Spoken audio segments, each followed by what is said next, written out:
ورحمۃ اللہ وبرکاتہ۔ الحمد للہ وکفا وسلام علی حبیبہ المصطفى اما بعد فاعوذ باللہ من الشیطان الرجیم بسم اللہ الرحمن الرحیم۔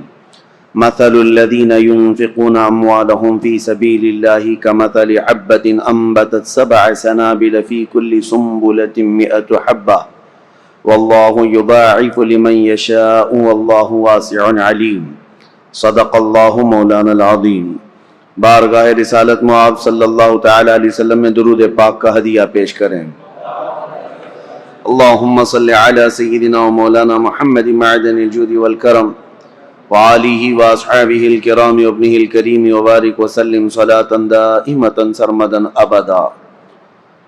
عزیزان گرامی وقار، اسلامی تاریخ کے خلافت کے دور کا یہ تیسرا مرحلہ ہے جب سیدنا عمر ابن خطاب رضی اللہ تعالیٰ عنہ کی شہادت ہو چکی تھی، اور یہ ایسا مرحلہ ہے کہ سیدنا عمر فاروق رضی اللہ تعالیٰ عنہ کی شہادت کے بعد ایک بہت بڑی ذمہ داری امت پر عائد ہو چکی تھی، کیونکہ اسلام کی سرحدیں کافی دور تک جا چکی تھیں۔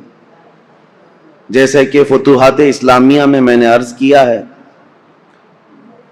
ملک شام، ایران، یمن، مصر، فلسطین، یہ سارے علاقے دائرہ اسلام میں آ چکے تھے، حتیٰ کہ آذربائیجان تک کا علاقہ۔ دور فاروقی میں اسلام وہاں تک پہنچ چکا تھا، اور صحابہ اکرام رضوان اللہ تعالی علیہم اجمعین نے وہاں تبلیغ اسلام شروع فرمائی اور پرچم اسلام لہرایا۔ اب 10 سال خلافت کے امور پر فائز رہنے کے بعد جب سیدنا عمر فاروق رضی اللہ تعالیٰ عنہ شہید ہوئے تو اب خلافت کا مسئلہ آتا ہے، کیونکہ سب سے اہم مسئلہ خلیفہ کا چننا، اپنے امیر کو مقرر کرنا، اور سارے لوگ اس سے راضی رہیں، یہ بہت اہم مسئلہ ہوتا ہے۔ تو سیدنا عمر فاروق رضی اللہ تعالیٰ عنہ کو جو مسجد میں مارا تھا ظالم ابو لولو فیروز مجوسی، وہ تو خودکشی کر کے ختم ہو گیا، لیکن 3 دن تک سیدنا عمر فاروق رضی اللہ تعالیٰ عنہ باحیات تھے۔ ان 3 دنوں کے اندر آپ نے کافی نصیحتیں کی، وصیتیں فرمائی۔ ان میں سے ایک وصیت یہ بھی تھی کہ آپ نے ایک شورا قائم کی تھی 6 صحابہ کی۔ اب خلیفہ کا انتخاب سب سے پہلے کیسے ہوا آپ کو میں بتاتا ہوں۔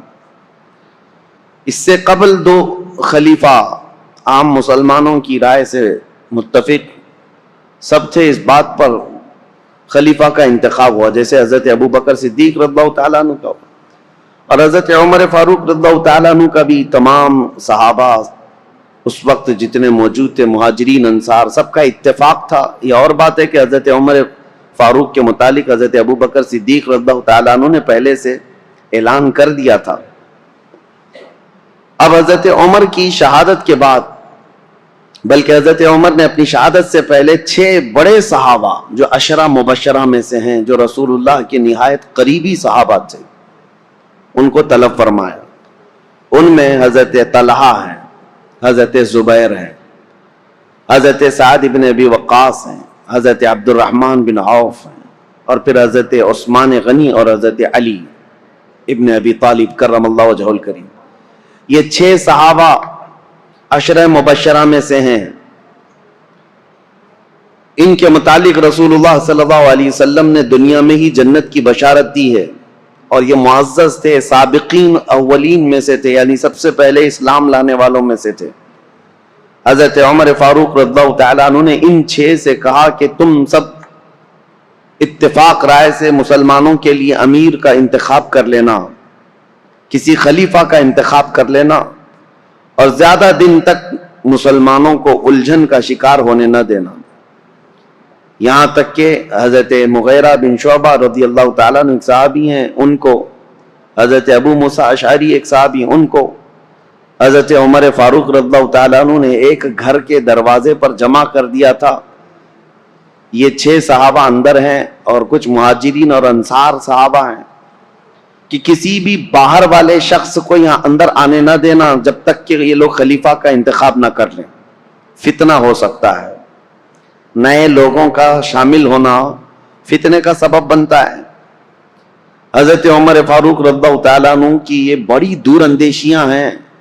میں ابھی اور بھی آپ کو بتاؤں کہ ان کی سیاست کیسی تھی حضرت عمر فاروق کی، جس کی وجہ سے معاملات کتنے ٹھیک ٹھاک تھے۔ 6 لوگوں کے اوپر آپ نے یہ ذمہ داری چھوڑی، اب انتخاب کیسے ہوا، خلیفہ کو کیسے منتخب کیا گیا، کیسے الیکٹ کیا گیا یا سیلیکٹ کیا گیا؟ اس کا طریقہ یہ رہا کہ حضرت عبد الرحمن بن عوف، ان کا بڑا کردار ہے، اس میں بڑا اہم رول ہے۔ یہ پہلے مدینہ طیبہ میں مہاجرین اور انصار صحابہ کے پاس قریب جا جا کر کے ان کی رائے لیتے تھے۔ تم بتاؤ تمہاری رائے کیا ہے، تم بتاؤ تمہاری رائے کیا ہے، رسول اللہ صلی اللہ علیہ وسلم کے اصحاب میں سب سے افضل اب کون ہے اور کس کو خلیفہ ہونا چاہیے؟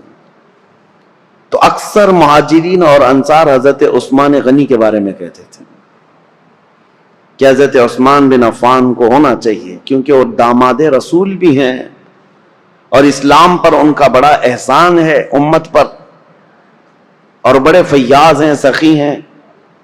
اس اعتبار سے اب اس کے بعد سب کی رائے لے کر کے حضرت عبد الرحمن بن عوف آئے اور پھر حضرت عمر فاروق کا انتقال ہو گیا۔ پھر یہ 6 لوگ بیٹھے ہیں تو عبد الرحمن بن عوف کھڑے ہوئے، کہا میری تو خواہش نہیں ہے خلیفہ بننے کی۔ حضرت عمر نے 6 لوگوں کا نام دیا تھا کہ 6 میں سے کوئی بھی ایک منتخب کر لو، میری تو خواہش نہیں ہے خلیفہ بننے کی۔ تو ان کی بات پر حضرت سعد بن ابی وقاص کھڑے ہوئے، کہا میری بھی خواہش نہیں ہے خلیفہ بننے کی۔ 2 تو نکل گئے۔ اس کے بعد حضرت عبد الرحمن بن عوف نے کہا یہ تعداد کو اور کم کرنا چاہیے۔ حضرت زبیر سے پوچھا آپ کی کیا خواہش ہے؟ کہا کہ میں اپنے لیے نہیں، حضرت علی کے لیے میں اپنے آپ کو ترجیح دیتا ہوں۔ سجیسٹ کیا کہ میری طرف سے حضرت علی کرم اللہ وجہہ الکریم۔ حضرت طلحہ سے پوچھا گیا آپ کی کیا رائے ہے؟ انہوں نے کہا میں اپنی جو خواہش ہے یا میرے خلیفہ بننے کی اگر کسی نے امید رکھا ہو تو میں یہ سارا قربان کرتا ہوں حضرت عثمان غنی کے ہاتھ پر۔ 2 اور کم ہو گئے۔ حضرت طلحہ نے کہا میری خواہش نہیں ہے، میں حضرت عثمان کو سجیسٹ کرتا ہوں، اور حضرت زبیر نے کہا میں حضرت علی کو سجیسٹ کرتا ہوں۔ 4 کم ہو گئے یہ 6 کی شورا کی جماعت میں۔ پہلے 2 تو انہوں نے کہا ہم خلیفہ کے امیدوار ہے ہی نہیں۔ تو جب یہ 4 پیچھے ہٹ گئے تو اب حضرت علی اور حضرت عثمان 2 بچے تھے، حضرت عبد الرحمن بن عوف۔ اب ان دونوں کے درمیان کسی کو منتخب کرنا ہے، تو پہلے حضرت عثمان غنی کے پاس گئے، نہیں پہلے حضرت علی کرم اللہ وجہہ الکریم کے پاس گئے، کہا میں اللہ کے احکام اور رسول اللہ کی سنت پر اور آپ سے ہم سے پہلے جو گزر چکے 2 خلفاء کی سنت پر آپ سے بیعت لینا چاہوں، تو آپ کا کیا ارادہ ہے؟ حضرت علی رضی اللہ تعالیٰ عنہ نے فرمایا دیکھا جائے گا۔ آپ نے اتنا ہی جواب دیا، اور اس کے بعد حضرت عبد الرحمن بن عوف نے کہا کہ اگر میں آپ کی بیعت نہ کروں، حضرت علی سے پوچھا آپ حقدار ہیں، ابھی امیدوار ہیں؟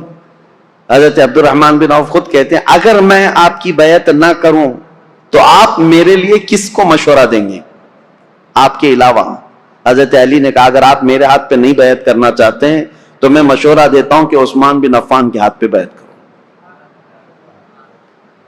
حضرت عبد الرحمن بن عوف پھر حضرت عثمان کے پاس آئے، کہا میں اللہ کے احکام اور رسول اللہ کی سنتوں پر اور 2 پیشتر خلفاء کی سنتوں پر آپ سے بیعت لینا چاہوں۔ تو حضرت عثمان غنی نے کہا ٹھیک ہے، انہوں نے منظوری دی۔ پھر حضرت عثمان غنی سے حضرت عبد الرحمن بن عوف نے یہ پوچھا کہ اگر میں آپ سے بیعت نہ کروں، آپ حقدار ہیں، آپ خلافت کے مستحق ہیں، اس کے باوجود اگر میں آپ کے ہاتھ میں بیعت نہ کروں تو میرے لیے کسی دوسرے آدمی کے متعلق آپ مشورہ دے سکتے ہیں، میں کس کے ہاتھ میں بیعت دوں؟ حضرت عثمان غنی نے کہا اگر آپ میرے ہاتھ پہ بیعت نہیں ہونا چاہتے تو میں مشورہ دیتا ہوں علی بن ابی طالب کے ہاتھ پہ ہو جائے۔ یا الگ الگ لے جا کر کے حضرت عبد الرحمن بن عوف نے پوچھا تھا، ان کو الگ لے جا کر، ان کو الگ لے جا کر، اور اس کے بعد پھر یہ بھی پوچھا تھا دونوں سے کہ اگر آپ کے ہاتھ پر بیعت نہ کی جائے تو کیا آپ کو اس کا قلق ہوگا؟ کہا قطعاً نہیں ہوگا، اس بات کا نہ غم ہوگا نہ قلق ہوگا۔ اس کے بعد حضرت عبد الرحمن بن عوف، مہاجرین اور انصار سب جماعت موجود تھی، اس جماعت کے درمیان آئے اور یہ 6 صحابہ عشرہ مبشرہ یہ بھی آئے۔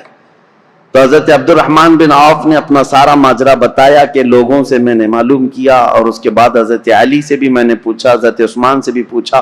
لوگوں نے پوچھا کہ کیا معلوم کیا، کیا پوچھا آپ نے لوگوں سے، اور کیا آپ کو نتیجہ ملا؟ تو حضرت عبد الرحمن بن عوف نے کہا جو مجھے نتیجہ ملا وہ یہ ہے کہ حضرت عثمان کا ہاتھ پکڑتے ہیں اور کہتے ہیں میں اللہ اس کے رسول کے احکام پر ان کے ہاتھ پر بیعت کرتا ہوں۔ عبد الرحمن بن عوف رضی اللہ تعالیٰ عنہ کی بڑی عزت تھی، آپ نے جیسے ہی بیعت کیا، سیکنڈ نمبر پر سب سے پہلے حضرت علی کرم اللہ وجہہ الکریم نے بیعت کیا، کہا کہ ہم حضرت عثمان ابن عفان کو خلیفہ برحق تسلیم کرتے ہیں۔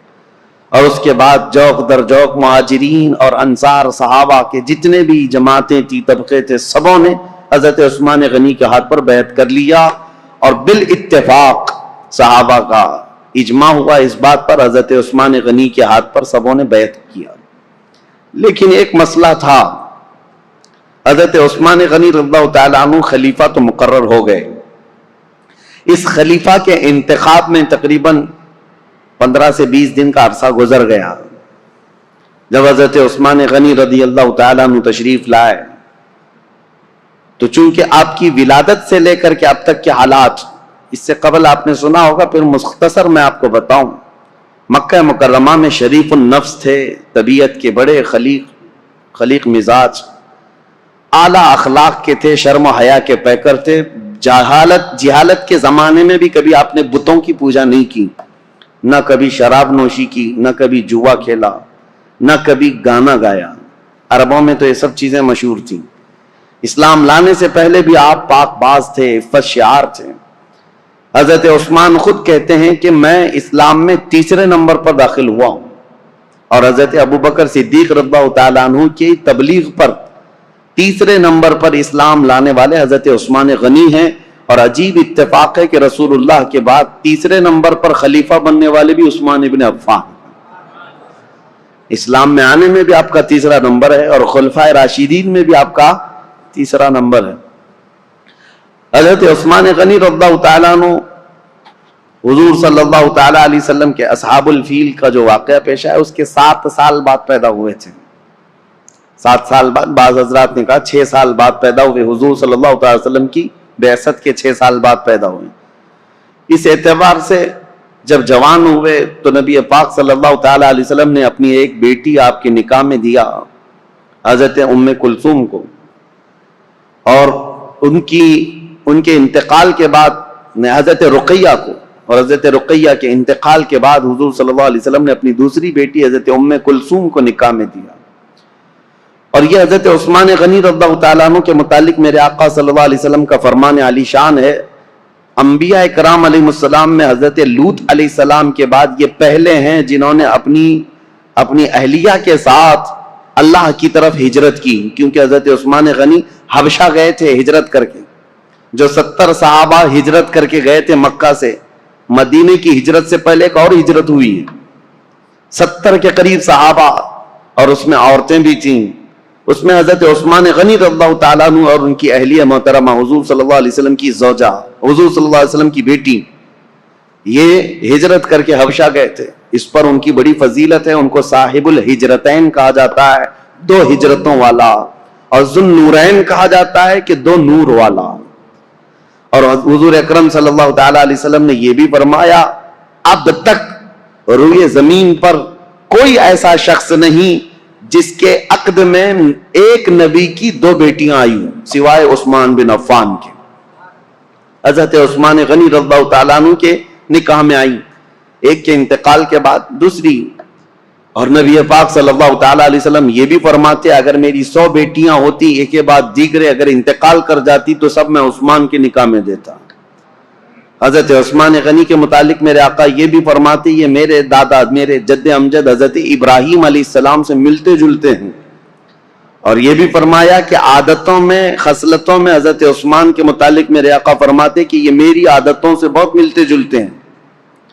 تو یہ رہے ان کے فضائل، یہ رہے ان کے اوصاف، ان کے کمالات، بلکہ ان کی فضیلتوں میں سب سے بڑی بات یہ ہے میرے آقا صلی اللہ تعالی علیہ وسلم کی خود عادت کریمہ تھی۔ جب عثمان غنی حجرے میں آتے یا رسول اللہ کے پاس آتے، نبی پاک صلی اللہ تعالی علیہ وسلم اپنے کپڑے سیدھے فرما لیتے، اگر پنڈلیوں تک بھی تہبند آ جاتی حضور کی تو آپ سیدھا کر لیتے، اور جب حضرت عثمان آتے تو حضور صلی اللہ تعالی علیہ وسلم سیدھے ہو کر بیٹھ گئے یا اس طرح فرماتے۔ تو صحابہ حضرت عائشہ نے خود پوچھا تھا کہ عثمان کے آنے پر آپ اس طرح کیوں کرتے ہیں؟ میرے آقا صلی اللہ تعالی علیہ وسلم فرماتے ہیں کیا میں اس شخص سے حیا نہ کروں جس سے اللہ کے فرشتے بھی حیا کرتے ہیں؟ وہ حیا کے پیکر تھے حضرت عثمان غنی رضی اللہ تعالیٰ عنہ۔ یہ ان کی فضیلت کے لیے سب سے بڑی بات ہے کہ اللہ کے فرشتے جس سے حیا کرتے ہوں، وہ عثمان بن عفان۔ اب خلافت کا دور شروع ہوا، لیکن ان کی قربانیاں بھی بہت ہیں۔ رسول اللہ صلی اللہ علیہ وسلم کے دور میں ان کے خلافت کا دور بیان کرنے سے پہلے یہ بات بھی ضروری ہے کہ ان کا جو احسان ہے وہ بھلایا نہیں جا سکتا۔ حضرت عثمان غنی کو اللہ تعالیٰ نے بے پناہ مال سے نوازا تھا۔ وہ تنہا خلیفہ ایسے ہیں جنہوں نے بیت المال سے پوری زندگی میں ایک روپیہ بھی خرچہ نہیں کیا اپنے لیے، ورنہ دوسرے خلفاء کا وظیفہ مقرر تھا، حضرت ابوبکر کا بھی تھا، حضرت عمر کا بھی تھا، تنخواہ مقرر تھی بیت المال سے۔ حضرت عثمان نے کوئی تنخواہ نہیں لی پوری زندگی بھر، بلکہ ان کا مال اتنا تھا کہ رسول پاک صلی اللہ تعالی علیہ وسلم جیش العسرہ کے وقت، ایک جنگ میں جانے کے وقت ترغیب دے رہے تھے مسلمانوں کو کہ کوئی مال اللہ کی راہ میں خرچ کرے، تب حضرت عثمان غنی آئے تھے اور کہا تھا میری طرف سے 100 اونٹ اور ساز و سامان کے ساتھ۔ حضور صلی اللہ علیہ وسلم نے دوبارہ ترغیب دیا تو حضرت عثمان پھر کھڑے ہوئے کہا میری طرف سے 200 اونٹ اور ساز و سامان۔ تیسری مرتبہ حضور نے فرمایا تو حضرت عثمان کھڑے ہوئے کہا 300 اونٹ میری طرف سے اور ساز و سامان۔ نبی پاک صلی اللہ تعالی علیہ وسلم کھڑے ہوئے اور پھر حضرت عثمان غنی 1000 دینار، 40 دینار پر زکوٰۃ واجب ہوتی ہے، 7.5 تولہ سونے کے برابر 40 دینار ہوتے ہیں۔ 1000 دینار حضرت عثمان غنی جھولیوں میں بھر کر رسول پاک صلی اللہ علیہ وسلم کے پاس لا کر نظر کر دیا۔ حضور صلی اللہ تعالیٰ علیہ وسلم ان کے لائے ہوئے دینار کو الٹ پلٹ کرتے تھے اور منبر پر کھڑے ہو کر فرماتے آج کے بعد سے عثمان کو کوئی عمل نقصان نہیں دے سکتا، ان پر جنت واجب ہو چکی ہے۔ حضرت عثمان غنی کی یہ قربانی میرے عزیزو، یہ آسان لگتا ہے، 100 اونٹ 200 اونٹ 300 اونٹ، اس زمانے میں بھی اونٹ کی قیمت جو ہے آج کی مشہور کار کے برابر تھی۔ اس وقت کی سواریاں ہیں، وہ جس کے پاس ایک اونٹ ہے یہ سمجھ لیں کہ وہ بڑا امیر شخص ہوا کرتا تھا۔ اونٹ کی سواری مہنگی سواریوں میں سے ہوتی تھی، اور 100 اونٹ نظر کر دینا، بلکہ 300 اونٹ ایک جنگ میں نظر کر دینا۔ ایک تاریخ داں ہیں، مورخ ہیں، انہوں نے اس زمانے کے کیلکولیشن کے اعتبار سے اس وقت کی جو بھی اماؤنٹ انہوں نے دی تھی حضرت عثمان غنی نے، اس کو کمپیئر کر کے بتایا ہے کہ اس دور میں حضرت عثمان غنی کا دیا ہوا دان، دیا ہوا صدقہ، قیمت اور اس کی مالیت اگر کمپیئر کی جائے تو اس زمانے کے 1 ارب 20 کروڑ روپیہ بنتے ہیں۔ 116 کروڑ یا 120 کروڑ کے برابر وہ رقم ہوتی ہے جو آپ نے ایک بار میں دیا ہے۔ کون ہے جو اتنی خطیر، اتنی بڑی رقم میرے مصطفیٰ کریم صلی اللہ علیہ وسلم کے ایک فرمان پر لا کر نظر کر دے؟ حضرت عثمان غنی رضی اللہ تعالیٰ عنہ یہ وہ شخص ہیں کہ جب مدینہ طیبہ میں تشریف لائے تو مسلمانوں کے لیے میٹھے پانی کا ایک ہی کنواں تھا، وہ یہودی کے قبضے میں تھا اور وہ پیسوں سے بیچتا تھا۔ حضرت عثمان غنی رضی اللہ تعالیٰ عنہ نے حضور صلی اللہ علیہ وسلم کے اس فرمان پر کہ کون ہے جو یہ کنواں مسلمانوں کے لیے خریدے تو اس کے لیے جنت واجب ہے، یہ جنت کی نہر اس کے لیے، اپنے مال خاص سے اس کنویں کو خریدا حضرت عثمان غنی نے، اور ہمیشہ کے لیے وقف کیا. بیر روما وہ کنواں آج بھی مدینے میں ہے اور پانی سے لبالب بھرا بھی ہے. مدینے والوں کے لیے پانی کا سب سے پہلے انتظام کرنے والے عثمان بن عفان ہیں. ان کے علاوہ مدینے کی تجارت کا جو سامان ہوا کرتا بازار میں، یہودی پورے مارکیٹ پر قبضہ کیے ہوئے رہتے تھے. باہر سے آتے تجارت کرتے اور پیسہ بہت زیادہ لے کر جاتے. حضرت عثمان غنی نے پورے بازار کو کیپچر کر لیا تھا. یہودی تجارت کے قافلے کو مدینہ آنے سے پہلے ہی روک لیتے تھے اور پورا مال خرید لیتے تھے اور مدینہ طیبہ میں لا کر 10 گنا زیادہ قیمتوں پر وہ مال بیچتے تھے. حضرت عثمان غنی اس طرح تجارت کے قافلے خود ہی 2 منزلیں پہلے ہی جا کر کے پورا قافلہ خریدنے لگ گئے. خرید کر کے مدینے آتے اور یہودی پوچھتے عثمان یہ مال ہمارے ہاتھ بیچ دو. حضرت عثمان نے پوچھا ایک بار کتنا تم بڑھا کر کے دو گے؟ یہودیوں نے کہا کہ جتنے میں آپ خریدا ہے اس کا ڈبل لے لو. آپ نے کہا نہیں اتنے کم فائدے میں نہیں بیچوں گا. یہودی نے کہا 2 گنا زیادہ یعنی ٹرپل 100 کا ہے تو 300 لے لو. حضرت عثمان نے کہا اتنا بھی نہیں. یہودی بڑھاتے گئے کہا 5 گنا زیادہ میں دے دو. حضرت عثمان نے کہا اتنے میں بھی نہیں بیچوں گا. یہاں تک کہ بات کرتے کرتے یہودیوں نے 10 گنا تک بڑھا دیا کہ اتنے میں مال بیچ دو. 100 میں خریدا ہے تو 1000 میں دے دو. اس سے زیادہ چیلنج کرتے ہیں ہم کہ تم سے یہ مال کوئی نہیں خرید سکے گا, نفع میں ہو بیچ دو. حضرت عثمان نے کہا نہ مجھے اس سے زیادہ نفع چاہیے, اگر خرید سکتے ہو تو بتاؤ. یہودی عاجز آ گئے, 10 گنا زیادہ میں خریدنے پر بھی وہ نہیں دے رہے ہیں. دوسرے دن سب جب چلے گئے کہا کہ ہم نہیں خریدیں گے تمہارے مال کو. حضرت عثمان غنی مدینہ طیبہ میں ایک میدان میں وہ پورا غلہ اناج اور قافلے کا تجارت کا سامان سب اتارتے ہیں. اہل مدینہ کو آواز دیتے ہیں جس کو جو ضرورت ہے جتنی ضرورت ہے وہ اس مال سے لے جا سکتا ہے. انفاق فی سبیل اللہ, جتنوں کو ضرورت تھی سبوں نے مال لے لیا. یہودی آئے اور پوچھا کہ کیا عثمان تم نے مال بیچ دیا؟ کہا ہاں. کتنے نفع میں؟ کہا میرے رب کے ہاتھ میں 70 گنا زیادہ نفع میں بیچ دیا. کیونکہ اللہ تعالیٰ نے فرمایا ہے کہ جو اللہ رب العزت کی راہ میں ایک خرچ کرے اللہ تعالیٰ اس کو 70 گنا زیادہ عطا کرتا ہے. میں نے بہت بڑا سودا کیا جو تمہاری حیثیت نہیں ہے دینے کی. یہ عثمان ابن عفان ہیں. اب آئیں یہ خصائل اور یہ اوصاف حمیدہ ان کے سنانے بہت ضروری تھے. اس کی وجہ کیا ہے کہ بعد میں آنے والے حالات اس پر آپ کی نظر ہونی چاہیے کہ حضرت عثمان غنی کا تذکرہ ہو رہا ہے تو ایک عام آدمی کا ذکر نہیں ہو رہا ہے. میرے پیارے آقا صلی اللہ تعالیٰ علیہ وسلم کے پیارے دیوانوں, امید ہے آپ کو یہ بیان پسند آیا ہوگا. تو ویڈیو کو لائک کریں اور اپنے دوستوں میں رشتہ داروں میں شیئر ضرور کریں تاکہ ان کے عمل میں اضافہ ہو سکے اور ثواب دار حاصل کر سکے. اور اگر آپ ہمارے چینل پر نئے ہیں تو چینل کو سبسکرائب ضرور کر لیں اور آل کے بٹن پر کلک کر دیں تاکہ ہمارے آنے والی ویڈیو کا نوٹیفیکیشن آپ تک پہنچ سکے. تو ملتے ہیں اگلی ویڈیو میں. السلام علیکم ورحمۃ اللہ وبرکاتہ.